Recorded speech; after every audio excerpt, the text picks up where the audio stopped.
మొత్తం వస్తారు. ఒక హీరోయిన్ వచ్చిందంటే మొత్తం బయటకు వస్తారు. నీ కులానికి ఏమైందంటే బయటకు వస్తారు. నీ ధర్మానికి అయినప్పుడు మీరు ఎందుకు బయటకు రావట్లేదు? ఈ ధర్మమే కదా మీకు ఆచారం ప్రధానం. మీ తాతలు ముత్తాతలు పెట్టిన ధర్మమే కదా ఇది. వాళ్ళు ఎంతమంది త్యాగ బలమో ఇలా మనం ఉన్నాం. ఒక్కసారి ఆలోచించండి భగవద్బంధువులారా. కులం గొప్పదా ధర్మం గొప్పదా అంటే ధర్మమే గొప్పది. మీరందరూ వచ్చారు కదా ఇక్కడికి. ఏ దేవాలయంలో కులం అడగరబ్బా, గోత్రమే అడుగుతారు. లోకా సమస్త సుఖినో భవంతు. 195 దేశాల్లో ఒక భారతదేశంలో హిందూ ధర్మం మాత్రమే చెప్తుంది లోకా సమస్త సుఖినో భవంతు, సర్వే జనా సుఖినో భవంతు. చెప్పే సనాతన ధర్మమే హిందూ మతం కాదు, ధర్మం.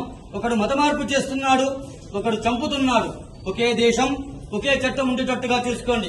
ఇకనైనా మీ కమ్యూనిటీలో అందరూ ఇప్పుడు గేట్ల కమ్యూనిటీలో ఉంటున్నారు కదా, ఏర్పాటు చేసుకోండి. మీటింగులు, సభలు ఏర్పాటు చేయండి.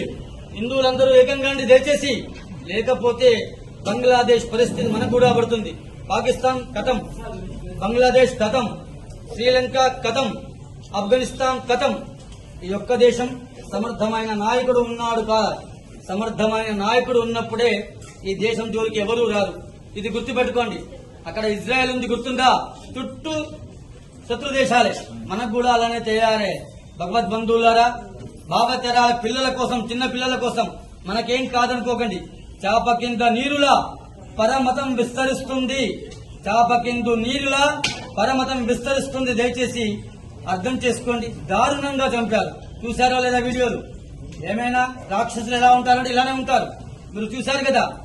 అందరూ సమానమే అనుకోకండి. హిందూ హిందూ బాయ్ బాయ్. మనం మెజార్టీగా ఉన్నంతసేపే మనకు బలం. మనం మైనార్టీలో పడితే మన గతి కూడా అదే గతి అవుతుంది, మన పిల్లల గతి కూడా. ఇదొక్కటి ఆలోచించండి.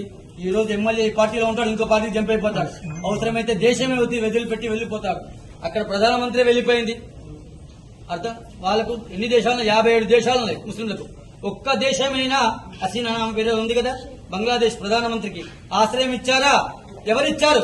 కర్మభూమి, వేద భూమి, భారత భూమి ఆశ్రయం ఇచ్చింది. ఇకనైనా అర్థం చేసుకోండి. ఇది పెట్టే భూమే గాని తీసుకునే భూమి కాదు. సెక్యులరిజం ముసుగులో బతకండి దయచేసి. అందరూ బయటికి రండి. ఇంకా ఎన్ని రోజులు చంపబడతాం హిందువులం? ఎప్పటి నుంచి చంపబడుతున్నారో తెలుసా మీకు? మత మార్పిడులు. ఇది కూడా ఆలోచించండి దయచేసి.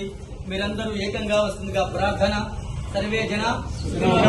రేపు సాయంత్రం బంగ్లాదేశ్ హిందూ బంధువుల కోసం, అక్కడ చనిపోయిన వారి కోసం, అక్కడ అత్యాచారాలు చేయబడ్డ స్త్రీల కోసం భగవంతుని యొక్క అనుగ్రహం తీసుకొని రేపు సాయంత్రం మనందరం కూడా చిన్న ర్యాలీ తీద్దాం. ర్యాలీ అంటే శాంతిగా, ఎవరిని ఏమనొద్దు బిడ్డ.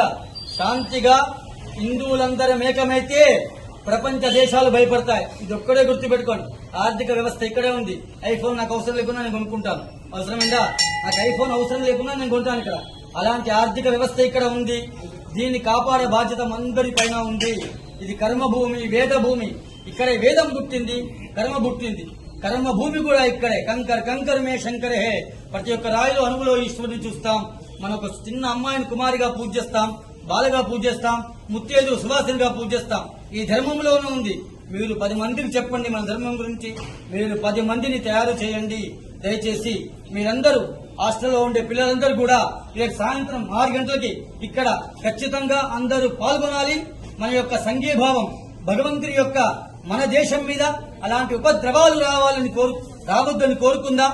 అలాంటి దుష్ట శక్తులని సంహరించే శక్తిని మన ఆర్మీకి, మన జవాన్లకి, మన ప్రభుత్వానికి ఇవ్వాలని కోరుకుందాం.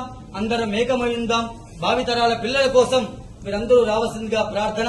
రేపు సాయంత్రం 6 గంటలకి మనమందరం కూడా దీపాలతో ర్యాలీ తీస్తున్నాం.